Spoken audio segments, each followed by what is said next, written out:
नमस्कार दोस्तों। महाराष्ट्र की राजनीति से इस वक्त एक बेहद बड़ी और दिलचस्प खबर सामने आ रही है। बीएमसी चुनाव नतीजों के बाद एक बार फिर होटल पॉलिटिक्स चर्चा में है।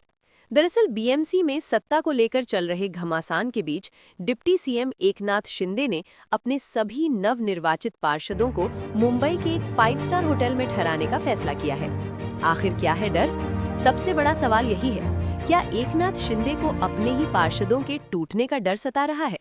सूत्रों के मुताबिक शिंदे गुट को आशंका है कि उद्धव ठाकरे गुट या विपक्षी दल कहीं उनके पार्षदों को तोड़ने की कोशिश न कर दें। इसी वजह से सभी 29 पार्षदों को ताज जैसे 5 स्टार होटल में शिफ्ट किया गया है। 3 दिन की पूरी बुकिंग। जानकारी के मुताबिक पार्षदों को सिर्फ बुलाया ही नहीं गया, बल्कि अगले 3 दिनों तक होटल में रहने के निर्देश भी दिए गए हैं। आज पहले एकनाथ शिंदे सभी पार्षदों को संबोधित करेंगे, फिर रणनीति पर लंबी बैठक होगी। किंग मेकर बनी एकनाथ शिंदे। बीएमसी चुनाव में बीजेपी को 89 सीटें मिली है, जबकि शिंदे गुट को 29 सीटें। यानी बीजेपी को सत्ता बनाने के लिए शिंदे गुट की जरूरत है। इसी वजह से अब एकनाथ शिंदे किंग मेकर की भूमिका में आ चुके हैं। 50-50 फॉर्मूला की मांग।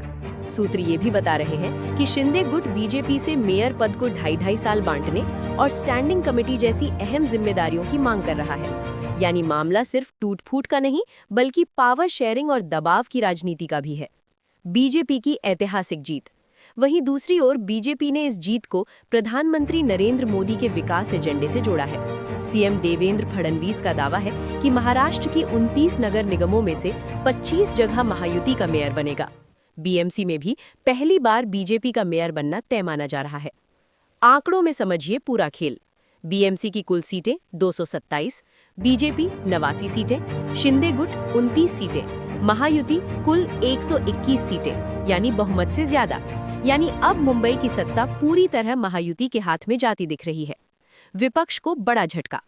इन नतीजों ने ठाकरे और पवार परिवार को सबसे बड़ा राजनीतिक झटका दिया है। पुणे, पिंपरी चिंचवड़, नागपुर, ठाणे जैसे इलाकों में बीजेपी की जबरदस्त जीत ने विपक्ष की रणनीति को पूरी तरह ध्वस्त कर दिया है। निष्कर्ष: बीएमसी चुनाव के बाद महाराष्ट्र की राजनीति एक बार फिर रोमांचक मोड़ पर है। अब देखना ये होगा कि क्या शिंदे गुट बीजेपी के साथ सत्ता में जाता है, क्या मेयर पद को लेकर कोई बड़ा समझौता होता है, या फिर महाराष्ट्र को एक नया राजनीतिक ट्विस्ट देखने को मिलेगा। ऐसी ही बड़ी और सटीक खबरों के लिए चैनल को सब्सक्राइब करें, वीडियो को लाइक और शेयर जरूर करें।